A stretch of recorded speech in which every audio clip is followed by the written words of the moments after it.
Hello, Rockville. Here's what you need to know about your city. This month, we're celebrating the Department of Public Works, building safety, and older Americans. Plus, we go one-on-one with Councilmember Piotr Gajewski. All that and more on this edition of Rockville's 11. They're on the front lines for the residents of Rockville, handling services that help make your life easier. Extreme weather? It doesn't matter. The city's Department of Public Works, made up of 9 divisions, handles everything from Rockville's infrastructure and a state-of-the-art recycling and refuse system to the water that comes out of your faucet. We're celebrating Public Works this month, and we'd like to recognize the hard work that goes into the Public Works Department for our number 11 story.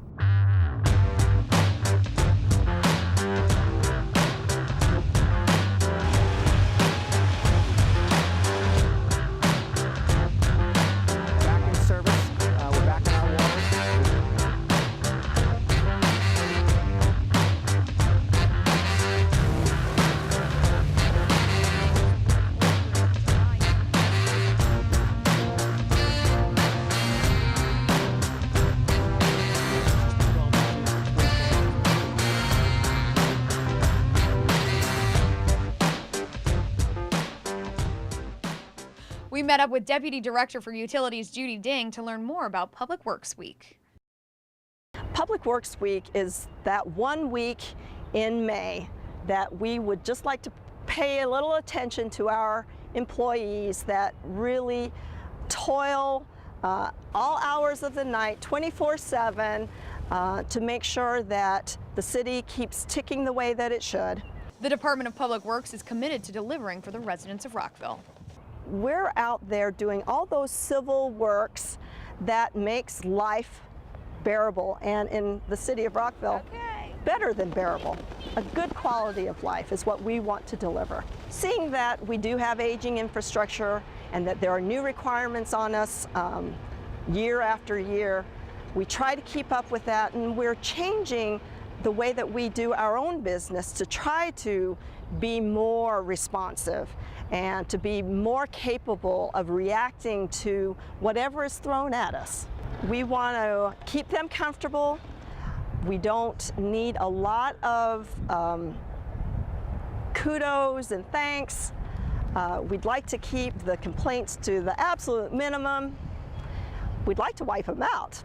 Now for some quick facts on the city's Public Works Department. Rockville's water treatment plant, located on the banks of the Potomac River, produces an average of 5 million gallons of water a day.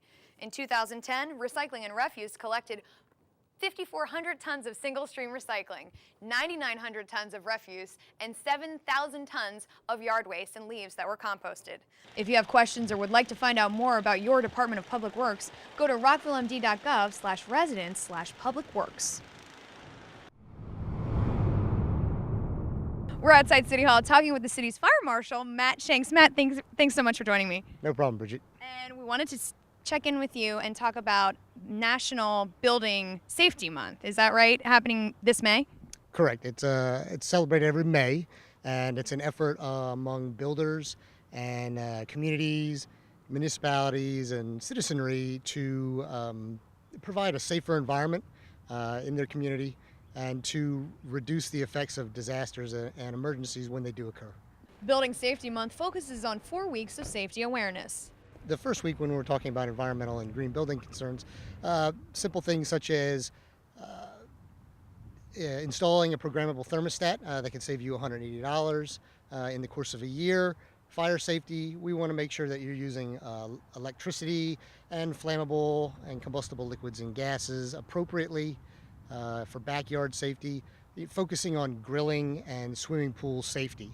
Those are the types of things that are highlighted in each one of those weeks. The Inspection Services Division Maintenance Mojo website has plenty of tips on how you can practice building safety. Maintenance Mojo is just a way for us to reach out to ensure that people are able to provide the safest environment, whether it's at home or at their place of business, that they can, and we try to give them the information to make that possible.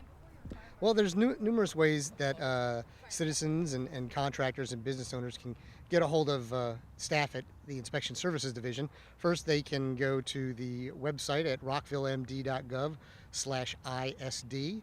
They can also call 240-314-8240 and ask to speak to a plans examiner or an inspector. and they can come into City Hall and ask for a staff member to assist them with getting their questions answered. The Rockville Senior Center serves as a hub of activity and learning for the over 60 crowd. In celebration of Older Americans Month, we wanted to get an update on the latest with the Senior Center and find out how that expansion project is going for our number 9 story. The center has fun activities going on from the time they open to the time they close. Well, for me, it's mostly ping pong. I eat lunch here twice a week at 12 o'clock and play ping pong Monday mornings, Thursday afternoons, and Saturday mornings. I was just doing a search on the internet on wood shops, and I said, wood shop, Gaithersburg, nothing. Wood shop, Rockville.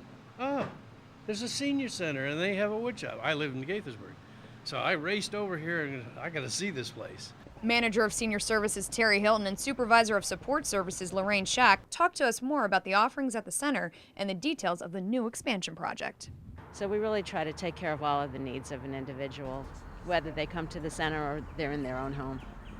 We also have English classes for people who English is not their first language. We have citizenship classes. So we try to meet the needs of seniors regardless of what they might be, of ages 60 to 100 plus. The popularity of the center has warranted new expansion to house even more activities. The center, which was formerly Woodley Gardens Elementary School, will add over 10,000 square feet to the existing building. Right here in the corner will be expanded offices, and then the next bump out, so you can see the outline of where it's going to be. The next bump out will be the fitness room, and then the next bump out after that will be the dance and aerobic room, which will have a wood floor like it used to, just a little bit larger. It'll have a separate entrance, a whole new entrance there, and in the middle of it will be new locker rooms. So it's going to be kind of exciting when we open to see all of our new expanded areas. We need the extra room to expand, so we have more equipment and we can handle the number of seniors that we have using the building every day. It's just a great place, great services available. You don't have to be a member of the Senior Center to participate in the services that we offer, the information and assistance, and we'd love to talk to you and to families of seniors who live in Rockville. The expansion and renovations are expected to be completed in early fall. To learn more about the Rockville Senior Center and how you can get involved, visit rockvillemd.gov/seniorcenter. Rockville is known for its diverse and unique neighborhoods. Some of the homes that make up those neighborhoods are over 100 years old, ranging in a broad spectrum of architectural styles. These homes help to tell the stories of our community. Through a Preserve America grant, Rockville has just released a new historic buildings catalog. We wanted to find out more in our number 8 story. Meet the city's historic preservation planner, Robin Zeke. Preservation seeks to preserve our history, and it also serves to preserve our past, recognize that we're building and developing, so our future will be our past. The city recently produced an inventory of historic homes that were built prior to 1945. The catalog gives a comprehensive view of the many architectural styles that can be found in Rockville. I always think of historic preservation as a book, and in the same way that we wouldn't want to go to a library and see pages or chapters torn out of a book that we want to read, we don't want to see pages and chapters torn out of our history. We stopped by Reading Avenue with Robin to take a look at some of the historic homes featured in the catalog, a street that is typical of many Rockville neighborhoods. Well, we're on Reading Avenue, and it is one of the earliest subdivision streets in Rockville. Subdivided in 1884 it sort of started, and there were subsequent subdivisions, but Reading reflects that early platting in the late 19th century. To learn more, go online to rockvillemd.gov/historic. We had the chance to take a sneak peek of the new district courthouse for our number 7 story. Members of the Town Center Action Team went along for a tour, and our Haga Balexian was there to get behind-the-scenes footage of the new building. The new courthouse that's right across the street from City Hall is set to open on June 27th. Visitors to the new district court are encouraged to park in the public parking garages in and around Town Center. Now for an update for the plan on Rockville's Pike for our number 6 story. The Pike plan has been moving along over the last few months, and we wanted to let you know how you can still get involved. There are a series of Planning Commission work sessions happening this month and in June. You can submit written comments that will be a part of the public record until May 27th. So what happens to your testimony once it's submitted? Testimony is sent directly to the Planning Commission in raw form, and city staff associates each comment with the relevant part of the plan. The testimony is also posted online.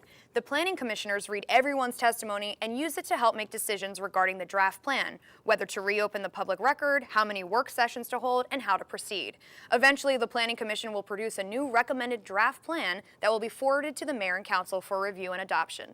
The Mayor and Council will also review all of the testimony submitted to the Planning Commission, hold their own work sessions, and accept additional public testimony.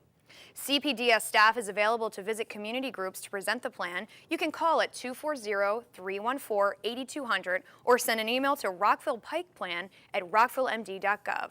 You can find out much more about the Pike and check out all of the supporting documents by going online at rockvillemd.gov/rockville'spike. Welcome to this edition of On Patrol. I'm here with Chief Treshik. Chief, thanks for joining me. Thanks, happy to be here. I wanted to talk to you about a couple things. Wanted to start it off by asking you about a recent stat that came out that showed that even though Rockville's population has been increasing, overall crime has decreased. Your thoughts? Well, that's true. In the first half of 2010, we had a 4% decrease in crime. The year before, we had a 2% decrease. The year before, we had a 6%. That's an overall crime. It's nice to see stats like that, but it's something that we all need to be vigilant on and still work in very cooperative fashion with the community, encouraging our neighborhood watch, encouraging them to report crime to us, report anything that's suspicious. The philosophy of the Rockville Police Department is community policing, a collaborative effort between the community and police to promote a safer environment in the city. I'm very proud of it. I think it's something that police departments all across the United States embrace, and those that really do and have that philosophical outlook at everything are very successful in what they do. And the latest on the old post office renovations and soon-to-be new police headquarters? Yeah, it was exciting. I was over there for project management meeting today, and the big, large hole in the back where the annex is going, they're going with great guns back there. They've done a lot of the gutting of the old in the post office. Their plans are all online and on time. So it's very exciting to see how this is coming together. How much of a difference do you think it's going to make for your department to be right in the middle of town center? Well, I think that's exciting. It's, once again, we've talked about it in the past about the police department should be central and totally accessible to the public, and this makes it perfect for everyone. I think more importantly, it gives a state-of-the-art place for the officers and the civilians in the police department to work, and a good place that the community can come to talk with the police instead of coming to frankly, the bottom of City Hall. So we're really excited about it all. We'd like to congratulate you on a recent award that you received. Thank you, I appreciate that. Can you tell us a little bit about how do you get nominated for this award and what does it mean? Well, frankly, in my view, I received what's called the Egner-Bittner Award, and it's for being the executive officer of a police department that's been accredited for over 15 years, and that's a pretty good accomplishment in this world that our department's been accredited that long. So it's a recognition for the chief executive officer. Not many people get to be in charge of a department for over 15 years that's fully accredited during that time frame, and I've been here 22. We became accredited in '93, and we're going to maintain it. There's been a lot of great times in this police department. I think when we got our first accreditation, I think when the new building comes, but more importantly, I think it's the day-to-day, everyday contacts you have with the community. I think that's what makes every day bright. I think when you have a job that when you get up every day and you're excited about coming to work and you want to come to work and you don't know where your day goes because you're always so busy, I think that's great. So yeah, I do. I like my job. April is considered Earth Month in Rockville, and the city recently celebrated Arbor Day with the planting of a new tree in front of the old courthouse, and we were there to cover it for our number 4 story. I'm impressed. It looks like an old dinosaur hip bone, but as you said, it's a tree trunk. I think it's awesome. It's beautiful. All that remains of the 150-year-old silver maple tree that used to stand in front of the old district courthouse is a hollow trunk. It was brought out for the city's recent Arbor Day ceremony. 1, 2, 3, here we go. Ah! City Forester Wayne Knoll knows what it takes to keep Rockville as a Tree City USA, a designation the city has kept for the past 22 years. Whenever we remove a tree, we try and put a new tree back in its place. So that's the reason this site was selected for our tree planting event for Arbor Day this year, which is one of the requirements we have to be a Tree City USA is to have an Arbor Day tree planting ceremony. So that we selected this site, and we planted a willow oak to replace this old silver maple that we had to take down last year. That old silver maple had to be removed last summer after the tree was determined to be too hollow to stay standing. And now a new tree stands in its place. Quite significant because I think it covers several things, one of which it reflects our concern about the environment and the necessity for trees and how important trees are to our community and our environment overall. It's also an educational learning experience for the young people to come out and to have an appreciation for it, and also part of the community, our community come together around an important subject that helps in terms of the learning process and really helps in terms of the quality of life for our community, the environment, and I think that everyone comes away as a winner. This is a great day, and this particular tree replaces a tree that was here for 150 years. So there's great history, great sentiment involved, and we hope the tree that we planted today will be here for the next 150 years. The idea of planting a tree is a marvelous thought. It gives a sense of longevity, a sense of commitment. How important is it that we've been named for the 22nd consecutive year a Tree City USA? Well, it says I've got a lot of fresh air around me, and I'm really delighted. For more information about the city's forestry division, go online at rockvillemd.gov and search forestry. Now for our regular feature, Mayor and Council One-on-One, where Councilmember Piotr Gajewski takes a closer look at the story behind Veterans Park. This is Councilmember Piotr Gajewski. I'm standing at the busiest intersection in Rockville, the crossing of Route 355 and Veers Mill Road, sometimes referred to as the Mixing Bowl. Most Rockville residents drive by here once in a while, some several times a week, many every day. We notice the large flag and sometimes wonder, what is its story? Come along, let me show you. Long, long ago, the land that I'm walking on was the site of Reed Brothers Dodge car dealership. In the 1960s, the state acquired the land to widen Route 355 and donated the remaining sliver to the city. In the 1970s, the site was known as the F. Scott Fitzgerald Triangle. But on November 11, 1988, through the efforts of veterans organizations and the American Legion, it was permanently rededicated as Veterans Park. The final landscaping was completed in 1991 and draws on patriotic and military themes. The park is accessed through 3 gateways, the work of North Carolina artist Jim Gallucci. The gateways represent past, present, and future. The walkways are in the shape of the sword with a pentagon at its hilt. The flowers in the park, when in bloom, are red, white, and blue. The 80-foot flagpole is the centerpiece of the park, with roseflower shrubs known as Veterans Honor Roses around its base. Upright shrubs serve as living sentries.